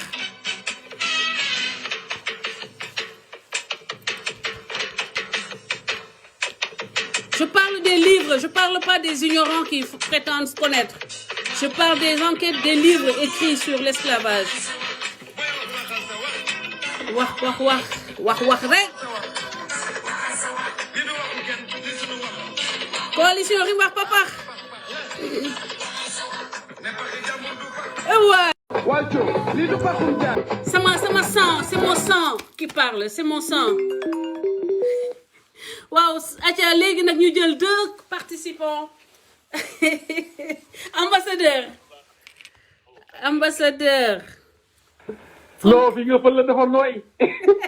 non kenn du Françoise Hélène Gaye coalition rimbax papax à l'ordre du jour. ah waay coalition rimbax papax waay xam naa ñoo loon tooñ buroog soow waaye coalition rimbax papax moom la adduna bi yëpp di coow fi mu toll nii Françoise Hélène Gaye fi nga génn xale yi waajur yi def leen attention faites très attention waa coalition rimbax papax ngi nii de dañuy topp ci xale yi di rimbax papax rek dara du leen ci fekk waaw ngeen def attention bu baax waaw nit ñi nag dañ naan mburoog soow moom da ngay lekk da ngay naan waaye ñële rimbax papax rek seen doom yi lañ nar a biiral ba pare di bañ waaw mu ngi noonu nag justice pour Adji Sarr merci di wax ne kontaan nañ waaw ñu ngi kontaan bu baax nag ci émission bi am na solo lool parce que aussi kaf ak ree la gis nañ détente bi parce que lii la parce que droit à l'expression dafa am waaw parce que amuñu droit ñoom waa Pastef ak Ousmane Sonko ne ñoom dictature wala terrorisme intellectuel la ñuy installé fii ci biir Sénégal ne ñoom ñoo am droit wax amul keneen ko am droit tontu ñoom ñoo am droit ne yow am ba seen bëgg-bëgg da ngay bëgg kaay bëgg Ousmane Sonko par la force kaay wax ci ñoom lu baax par la force amoo droit critiquer Ousmane Sonko te ñoom am nañ droit critiquer sa leader wala critiquer leneen amoo droit nga ne yow kat àndoo ci lii Ousmane Sonko ba muy dem Sweet Beauté dafa juum boo ko waxee ñu ne la demal taal këram demal rendi ko demal nga taal otam au nom de quoi Sénégal war nañoo xalaataat bu baax teguñu ko fenn ñii nga xamante ne falooguñu te ku wax ñu xuppatal la ne la yàq la ci réseaux sociaux yi defal la ay montage sosol la fenal la duulal la wax ju ñaaw ci yow wax lu leen neex kese lu leen neex ñu taxaw di leen seetaan mais xoolal li à cause de Ousmane Sonko 13 personnes sont décédées au Sénégal 13 personnes yi dee Ousmane Sonko mooy responsable dëgg la moo oote ne dem leen ci insurrection dem leen combat à mort ba dret tuuru nit ñi dee c'est grave est-ce que moom bu demoon uyu ji comme ay moromam comme Ablaye Wade ni mu laan demee uyu ji Idrissa Seck Khalifa Sall Karim Wade nit ñi dinañ dee tey Ousmane Sonko tey bu jàkkaarloog boromam lan lay wax ñooñu tax mu dee bu ñu jàkkaarlee seen borom lan la ñuy wax tey fii xoolal diaspora bi muy yow muy man François lan lañ lay wax yéen Sénégal lan moo ko taal foom taat histoire de mœurs slip waaw ne leen yéen amul dara luy taal Sénégal du pour ceeb bu yokk wala duulin wala denrée alimentaire wala pétrole wala gaz wala ñu ne la kat ay économie la wala ñu ne la éducation wala ay problème liggéey mais lan ñaari histoire de mœurs yow kii daf la jiñ yow ñu ne la yow kat nga ne da nga loon maasew sa digg ginnaaw kee na la ba yemoo si marché wi def nga plus sama niw mu ngi sama biir pëye man niw bi dem nañ ñu def test bi ñooñu jël prélèvement teg yow nga ne yow yaa nekk si dëgg Ousmane Sonko yow bu la neexee nga dem laboratoire bu la neex boo demee ñu jël sa deret jarul sax sa man niw di génnewaat sa deret la ñuy jël tuuti wala sa peppu karaw buñ ko jëlee buñ ko analyser ñu xool yow yaay tànn fu la neex ñu xool tamit ndax man niw bële sa bos la waxuñu la sa deret lañ jël de dañ ne sa man niw waa léegi est-ce que maas digg ginnaaw sa man niw mën na ci génn yaakaaruma ko de gëwuma ko bare léegi nag ñoom ñu ne léegi kenn du vaar Ousmane Sonko ku fi vaar ñu ne dañ lay menacé de mort gis nga man barka Dembo Ndiaye loolu lañ ma kii ba am ñu naan wéy teg nañ sama bopp ku ma rendi ñoom ñu fay mooy Arona xam Doumbouya bi nekk États-Unis porte nañ ko plainte ñoom ñëpp la ñuy rapatrier ñëpp benn par benn parce que loi ci biir criminalité moo nekk ñëpp ay dem ñi fi doon nekk di saaga ñëpp dinañ ñibbi ñëpp dinañ rapatrier benn par benn en tout cas ñoom ñëpp dinañ dem parce que c'est une loi internationale ku la saaga tey jii wax la wax ju ñaaw wala mu menacé la de mort jëlal numéro am jëlal audio bi jëlal kii nga dem yóbbu ko loi internationale la gars yi dañ koy déport par la force kooku de force ou de gré day dem parce que tu as tes preuves merci beaucoup Sénégal jàpp nañ ko plus de 200 personnes yoo xamante ne ay saaga mooy ñi doon saaga di menace tëj nañ leen merci beaucoup merci tëj nañ leen si biir kaso yi seen kër lañ leen fekk jël leen saaga mooy saaga yu ñaaw yu noonu def di menace di dem di kii dañ leen fekk seen biiri kër dem tëj leen c'est une loi internationale te ñoom nag dañoo defe ne ñoo moom nit ñi tey Ousmane Sonko moo fi nekk di wax naan ñii ñooy noppi ñii ñooy wax bu ñu waxee ñu naan Macky Sall la bëggul opposant mais ñoom ñoo bëggul opposant Macky Sall il est 1000 fois mieux que eux ñoom nekkuñu au pouvoir ku critiquer Ousmane Sonko ñu ne rey leen ko mu dee takk taal leen këram lakk leen ci yow mais ñii Ousmane Sonko ku ko faloon kon ku ko critiquer ñu rendi la loolu de laa ragal foofu noonu lañ est-ce que loolu dafa jaadu ci Sénégal ñun ñoo war a taxawaat gis nga Ousmane Sonko moo am mériteetul am parti politique fii parce que moom kiiwul noonu parce que parti boo xamante ne saaga la diaboliser calomnier diffamer àqu ñëpp ñoo leen dal àqu ñëpp man mii di wax ak yow sama jabar sax génn na àdduna 2015 ñu génn fotam jël sama fotax kii di ko saaga ndey di ko traité di wax lu nekk si moom te mosu ñu ko gis jullit axat ñu suul ko Almérique Ndiaye lu 40 jours laa leen waxoon 7 janvier ma ne leen balaa 40 jours bi Ousmane Sonko dina ko gis wallahi al azim laa la wax ni dina ko gis yéen di ngeen ko gis 7 janvier 7 février la doon defaat conférence de presse lii ko dal ne dal te wallahi al azim buy continuer ax bi mu la def yow mi ak ñoom seen waa ñi la def yow Françoise Hélène Gaye nga nekk nit ku yiw nit ku sell yow xoolal liñ la def di jël ay photo di jël ay film di jël fii di dagg sa bopp di monter fii di def lu ñaaw waaye lañ doon def lu ñaaw lool tey yàlla dafa ñëw tey ak di tuumal nit ñi dafa ñëw tey indil leen bu leer nañ tegal leen ko mënuñ ko dindi dara parce que yow ku lay décrire bay décrire yow say awra na mu mel bay wax sa testicule tache ba fa nekk di wax sa soxna ba mu la mu soloon kooku yemoo leen ci marché kese wallahi bilay ndeysaan xam nga man dama bari war ma yow François xam nga ci dara man waxuma la Adji Sarr am na beneen jigéen bu ma jox ay photo ay yor naa ay éléments 21 audio 7 photo 3 vidéo yoo xamante ne bu ma ko tegoon ci biir kii bi Ousmane Sonko génn waxuma la sax ku maytuwul mu xaru mais chaque fois dama naan déedéet du ma ko def ñii ko yor sax dama naan buñ ko def parce que jox ko war ma xam nga rek ñun am na benn boo xamante ne ñu ngi fay jéem a defaat ñoom mais buñ ñu poussé au bout bàyyi leen loolu sama dignité xool sama dignité mayuma may jël loolu di dem parce que dama ne kii li mu nekk nii rek doy na ko te ñaata jigéen la ko def ñaata nit man xam nga dañuy defe ne yow diaspora bi ngay nekk rek loo am def yow Françoise am nga ay données yoo xamante ne boo ko sànni woon ci réseaux sociaux yi mu kii te pourtant yaa ngi wax ni nekkoo fi di wax yor nga ay données yoo xamante ne boo ko ne woon wasaare ci réseaux sociaux yi Ousmane Sonko du génn këram wala këram tas na te ay tout sax mais defoo ko keneen ak keneen ko def parce que am na loo xam ne moom sama éducation sab xol moo rafet sab xol moo rafet tey dañ la war a gën a sant gën a gërëm mais nag justice dafa war a am gis nga Ousmane Sonko lii bu jàllee mooy juste mën na ñëw tëj faculté de droit tëj police tëj gendarmerie tëj lépp parce que dañoo war a dem si yoon buy setal boppam sax mu setal boppam Ousmane Sonko fen yi mu ñëw Ousmane Sonko ñëw ne foofu am na ay caméra ndaw si ne amul ay caméra demaat ba sa kii bi door a kii ñu ne am filmé nañ ko si biir ak si biti su section de recherche ñëw ne indi leen données yi ñu ne non yoratuñu film bi foofu courant dafa coupé woon Sénégal ba mu daj kon foofu la courant bi coupé fen yi moom. ana données yi. on va dinañu li des ci temps bi léegi sur live yi. mais xool man daal li ma ci mën a wax moo bari. mais comme dama ñëwoon rek di la encourager. di wax ne am na seen plateforme bi ngeen xam ne def ngeen ko. soutien Adji Sarr nekk na loo xamante ne wërngal na àdduna bi wërngal këpp. te man ni ma gis gars yi di ko def. parce que nee ngeen ñu bari nee nañ porté nañ plainte au niveau international. plainte yu bari dugal nañ ko contre Ousmane Sonko. yi ngeen xamante ne seen plateforme yi kii nañ ko. te léegi loolu danger bi mooy lan Ousmane Sonko moom il est préférable pour lui mu def procès du Sénégal parce que bés bu ñëwee biir France wala Italie wala Allemagne wala fenn fu mu tekankam aéroport ba buy wàcc gaay di ko jàpp di ko mënoti. te tubaab bi duñ ko kii de man conseil bi ma koy jox mooy. plainte yi nit ñi dugal fële fa buñ ko rocci woon sax moom day gën a dugg Ousmane Sonko moom du ba tax. non sur le plan international moom dina am ay plainte yoo xam ni. ragal naa ni que. bu matul Sénégal bu dee Sénégal tamit. defe naa ne Sénégal lay gën a sedd ci moom donc nañu continuer. Sénégal lay gën a sedd ci moom. waaw mooy gën a sedd ci moom. man de conseil la am na. man nag lu ma kii nag damay joxe conseil nag wallaahi azim joxe conseil na def Sénégal foofu moo gën. merci beaucoup mu am lu muy am lu ko yàlla jox mu jël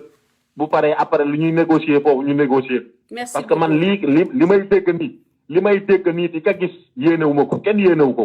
waaye nag. tamit dafa yàgg di tooñ parce que sëñ Mbay si Abdou waxoon naka nee na ko woon inna allaha hayyun rek ngeen màggalu gàmmu Tiwaawan bi nekk Sénégal du bu jëkkoon réewu teraanga bàyyi leen weerante bi ku weer rek yaa weer sa bopp te yaa ngi nekk fi di weer nit ñi di def noonu di ko léexu wax noonu bés dina ñëw nag ku weer yaa weer sa bopp tey weeru na sëriñ si ñu doon xas seen activiste yi di saaga sëriñ si di jaaga tey ji ñu ngi nii di kii si Ousmane Sonko moo taxaw sa géej ga premier confinement bi mois de mars bi passé xaw ma mars avril bi passé na taxaw foofu ne man bu ma nekkee président man Ousmane Sonko képp koo xamante ne yaa ngi luubal wala nga nekk si ay kii bu la yoon war a doxalee liggéeyam du ma nangu benn intermédiaire moo xam kilifa diine moo xam kilifa aada. loolu ma jaaxal xoolal tëkku kilifa yëpp tarixa yëpp mu tëkku leen ne leen carrément bu may def dossier du ma ñaan ku ma ñaan jekk du ma la faale. waaw tey jii moom mooy raaw si ginnaaw kilifa diine yi na fay dem. dafa ñàkk a wor ma sax. ngay dem ci foo histoire de mœurs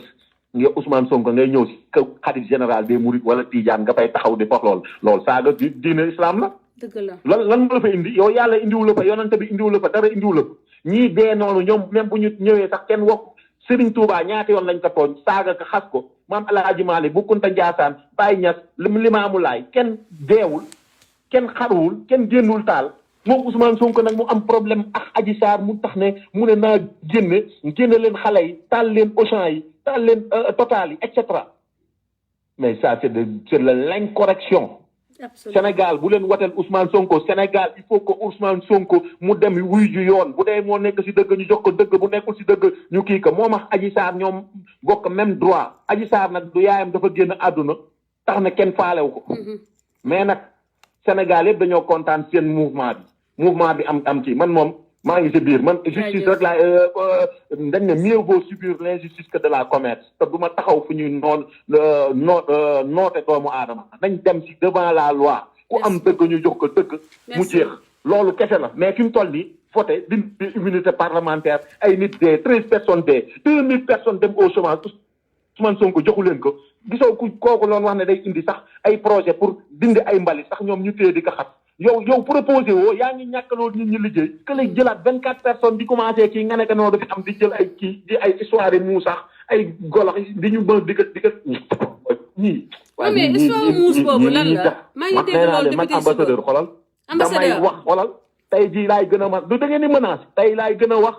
te xolal ku may menacé dinaa la wax ma fan la ma fekk la ko bu dee sama bakken la ñuy tay la gii mu jéer man fii laay toog dinaa défendre sama leader dinaa défendre samay principe dinaa défendre Françoise Hélène Gaye dinaa ne non à la violence vive la paix wax naa ko fa ñu ne ma dañ lay rey lu tax nga naan ci non à la violence bàyyi ñun dañuy xeex dañuy taal dëkk bi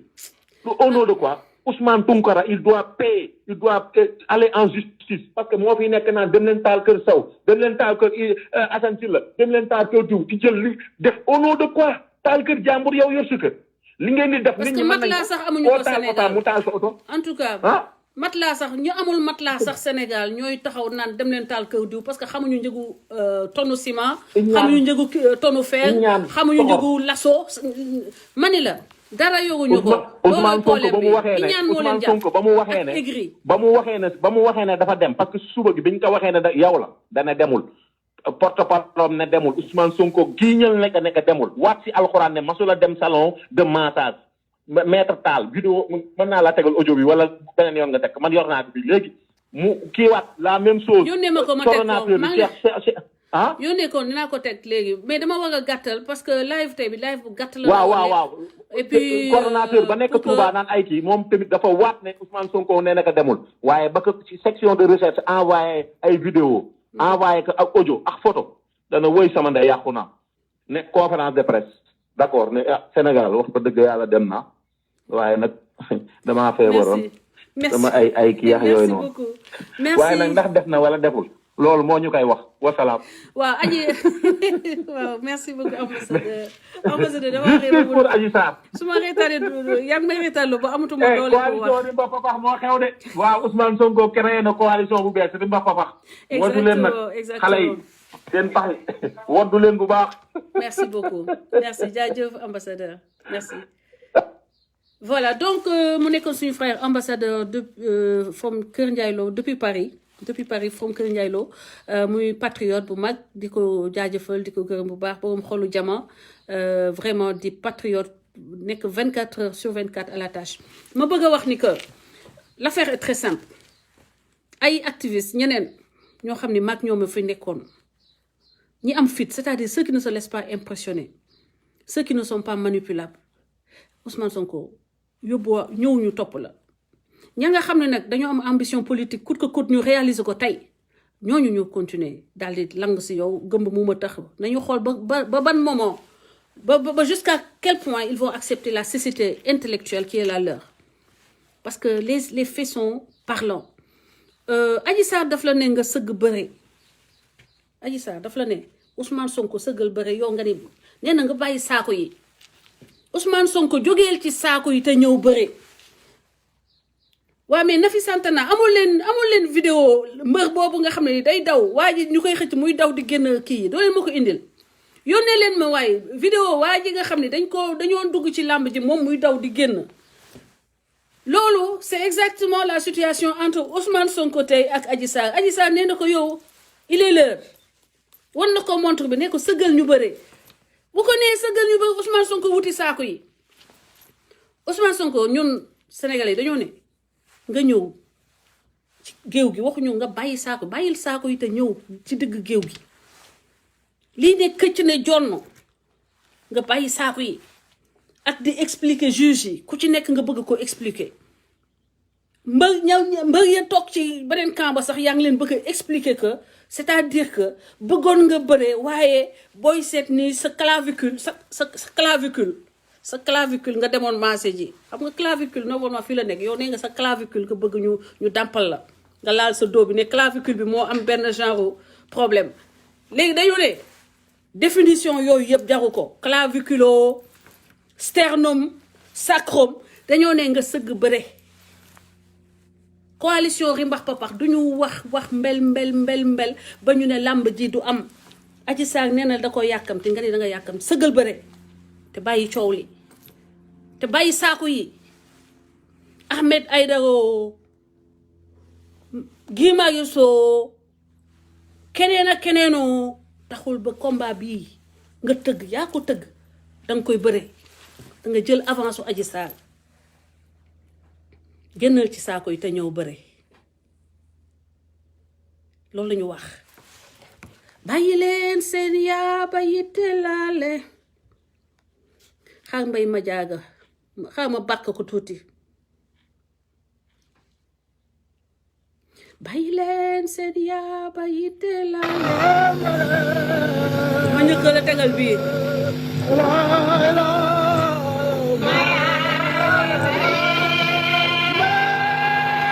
Team Adji Sarr, je suis Adji Sarr.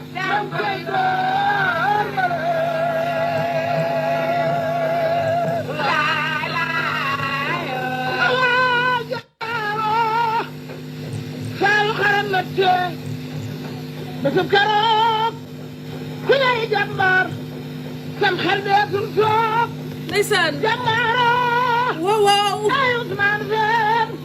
jàmbaaro Ada tey jii ma di la joobe justice pour Adji Sarr yaay xewe njaay yaay Kumba Njaay jon yaay Kumba Faal yaay sant sa baay doom yaay bele baax na cey dereta foog Kumar Samba dang koy doome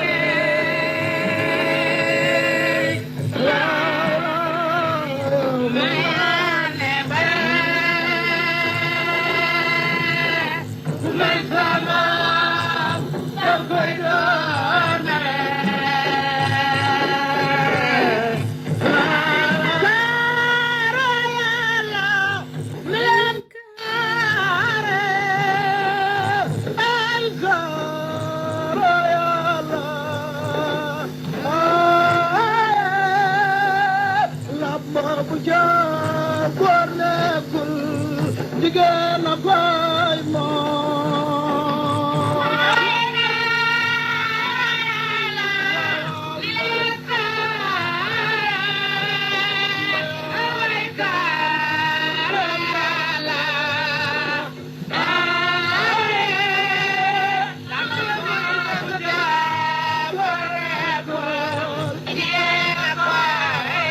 way bayle seen yaa ba ñu laale laale baaxu góor maa njaago baa nga daan ca pomba diw ga jalaajo ay duma break maa njaago ay lamba bu jaagoor nekkoon jigéen a koy moom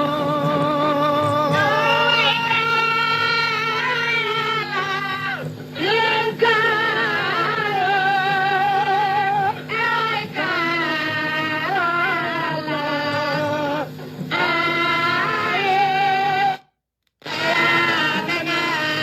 di jota way wa dem nage way Kumba Njaay jom sama bere laay way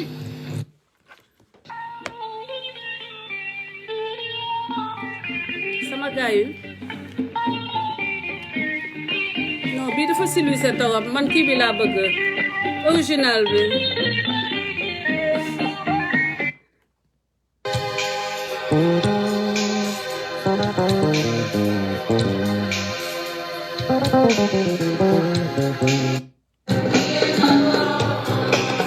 waaw bukki ñuur samba elen keeño amuloo xamoon boole lamba bu jaar ko jigéen a ko moom bàyyi leen seen yaab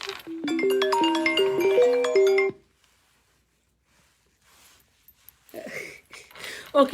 maa ngi xabaabal timbi nee na bon donc ñu tàggatoo je vous donne rendez-vous demain donc sur le live de Maty 3 Pommes dem leen follow Maty 3 Pommes bu dee defagu leen ko suba 15h heure de Paris heure de Barcelone heure de Berlin sama réew sama dëkk 15h heure de Berlin Barcelone Paris connecté sur la page Maty 3 Pommes boo leen connecté page Maty 3 Pommes suba à 15h muy 17h heure du Sénégal 17h heure de Dakar de Niamey de Conakry et de Gambie di ngeen am en direct ay révélation dinaa leen tojal le dossier Ousmane Sonko Adji Sarr mais dinaa leen wax fan la sama réflexion jógee ba tax ba ma positionné wu ne ànduma ak Ousmane Sonko comme ça dootu leen ma ko laajati dinaa leen jox ay faits de manière chronologique en commençant par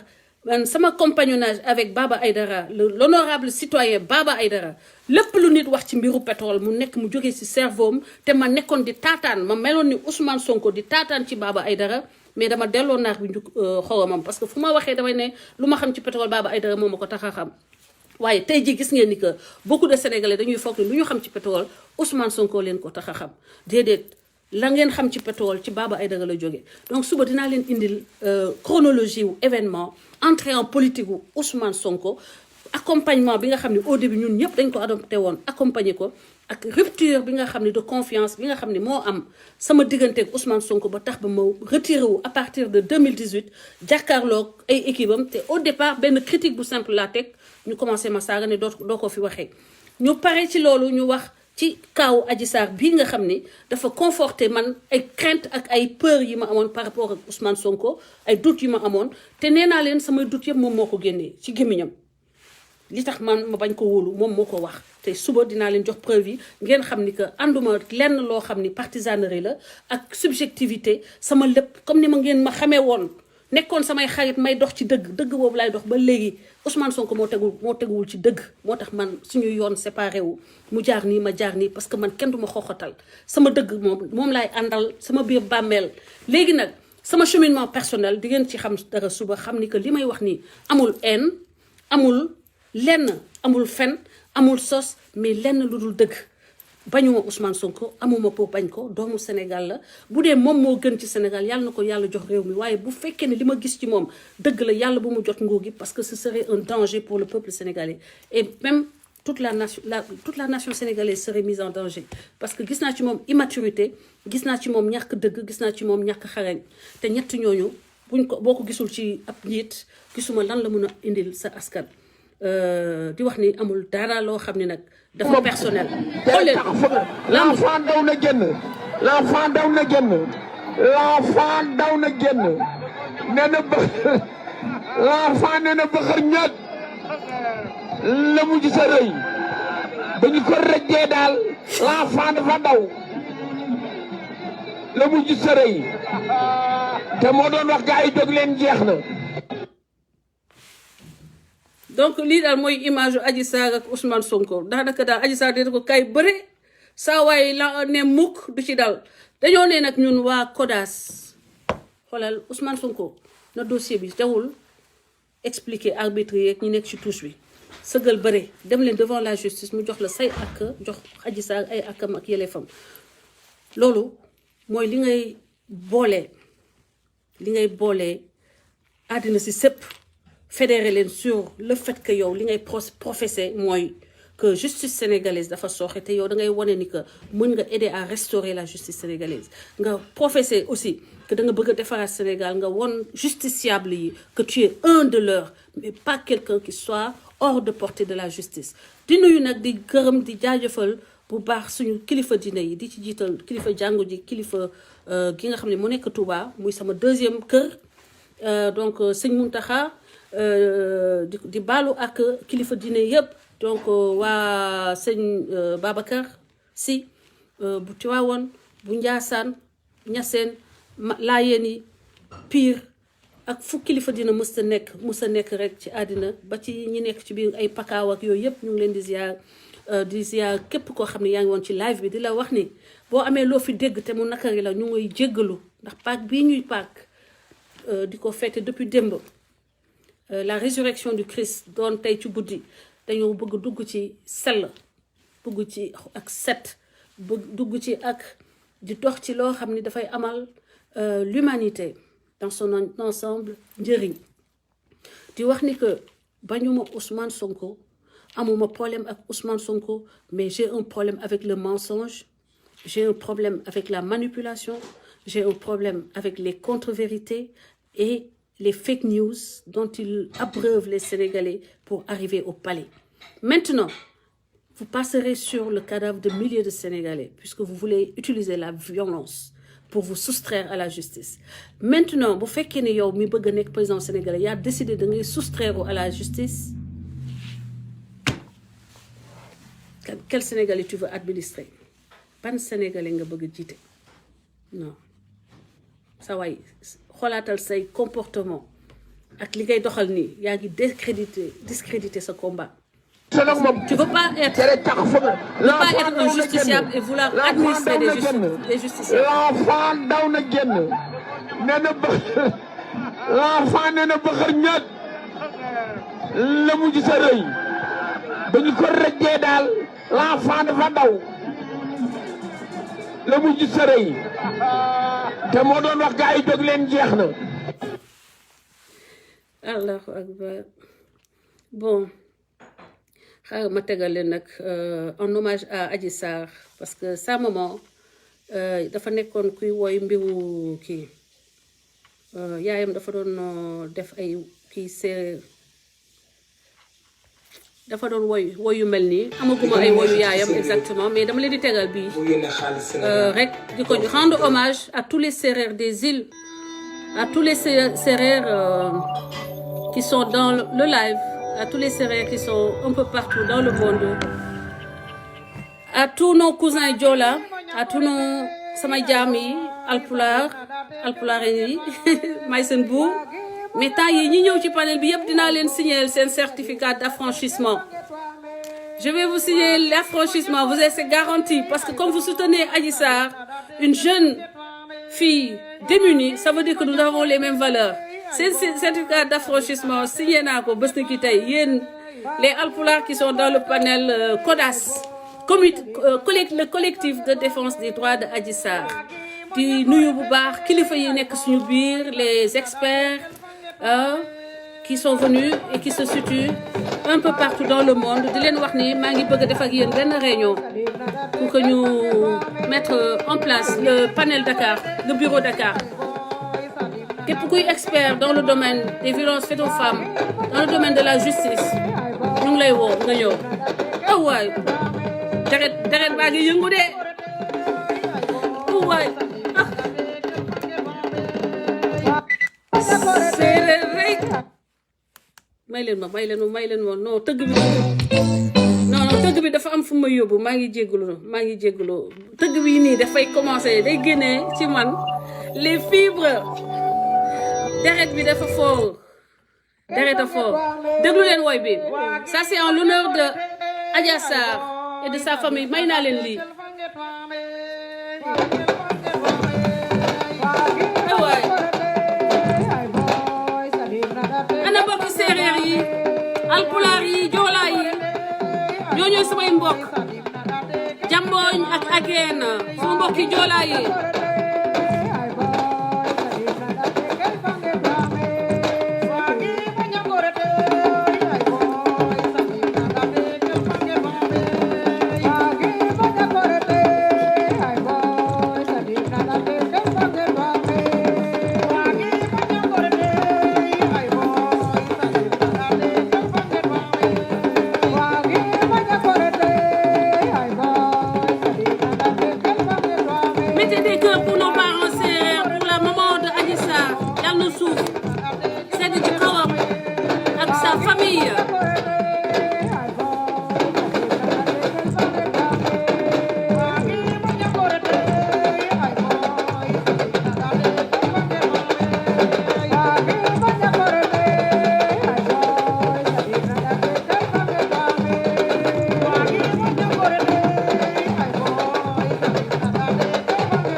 On se donne rendez-vous suba ci live Maty 3 Pommes et après ça on verra.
excellente soirée bonne fête de Pâques à tous les parents chrétiens maa ngi leen di ziar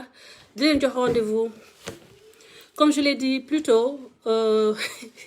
ci live Maty 3 Pommes demain 15h GMT 15h heure de Paris 17h GMT vive le Sénégal souverain debout digne vive le drapeau national et la dignité de la République, y compris celle de ses institutions, le président de la République, président de l'Assemblée nationale, et tout le CSE, et tous les départements de l'État. Ñooñu le Sénégal yi tànn pour ñu jiite ñu ba élection di amati. Donc subversion bi, terrorisme bi, nous ne ferons pas fermer la bouche et vous laisser dérouler vos plans criminels. Parce que ce n'est rien d'autre que ça. C'est du terrorisme pur et dur. Maintenant, force à la loi. Dee leen fen bu bëri bi ngeen di ma fenal moo tax karma bi mooy ñëw ci yéen musiba di leen dal te fi ngeen di dëkk bés bu ngeen dellu nekk ay jullit pire comme man di dox ci dëgg di dox ci jub di dox ci luy njëriñ Sénégal. waaye da leen fen rek def ni di ngeen am lu baax waxoon naa leen doo leen def lu baax du am xolal nit du def lu bon pour am un résultat bu baax yow réew du ay caaxaan nguur du ay caaxaan doo leen mën di fen defe ne di ngeen fen ba yegg pale du mës a am maa leen wax lii tant que jubantiwu leen seen bopp. léegi nag ñii nga xam ne bëgg nañu xam sama diggante li tax ma mel nii ba ngeen defe ne damaa bañ Ousmane Sonko bañu ma ko.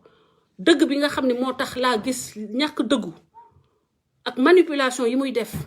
failles yi nekk dans son discours failles yi am hiatus bi am entre la réalité sa réalité et celle qu'est la réalité qui est vendue aux Sénégalais ba tax ba man ma jël distance par rapport à ces réseaux par rapport à un probable engagement pour lui que beaucoup voient pour comme moo jeune moo nekk suñu génération moom laa war a àndal dinaa leen ko expliquer suba ci live Maty 3 Pommes expliquer leen beaucoup d'éléments sur le dossier Adji Sarr Ousmane Sonko au nom du CODAS di wax ni ñun dugguñu en rapport avec les avocats yónniwuñu ma Adji yónniwu ma je fais une œuvre humanitaire une œuvre citoyenne une œuvre de mère boo xam ne doomam dañ ko jël sànni ko en pâture à des meutes de loups Ousmane Sonko waroon na taxaw aar xale boobu ne même nu mu mënta demee doomu Sénégal la bu leen ko wax lu ñaaw bu leen ko def lu ñaaw mu toog ne patt di ko seetaan comme ni mu ne woon patt di ma seetaan ak ay nitam ñu may saaga di ma wuta toroxal te mënuñu ma toroxal du man ak ñoom donc looloo tax ma taxaw Adji Sarr man ak waa CODAS mu nekk ay milliers de femmes en l'espace de 15 jours milliers de femmes yu ñëw taxaw ne je suis Adji Sarr xool leen sama mur vidéo dina am vidéo bu ñu génne bientôt peut-être fii guddi di ngeen gis les visages de femmes et d'hommes dignes surtout li ngeen ñi nekkoon waa Ndeer jigéenu Ndeer yi ñun kenn duñu xoxatal et nous disons non à l'humiliation des institutions de notre République. Nous disons non au piétinement de notre drapeau. Nous disons non aux faux semblants. Nous disons non aux faux patriotes. Nous disons non aux faux dévots. Nous disons non aux faux prophètes. Le Sénégal restera digne et souverain et brillera au firmament du concert des nations. Pas par l'opprobre du slip, mais par les réussites de ses fils. La révolution des Sénégalais a été déjà faite par nos aïeux. Nous ne faisons que continuer le travail. Mais on ne nous appellera pas à une révolution du slip.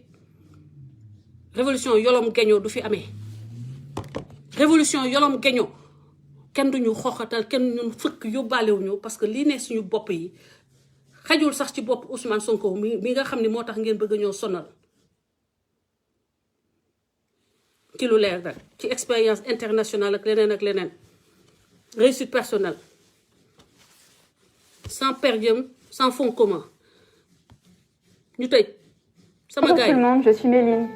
Savez-vous comment dire en anglais? mooy suba I'm hungry. ngeen partagé live Maty bi te ngeen soirée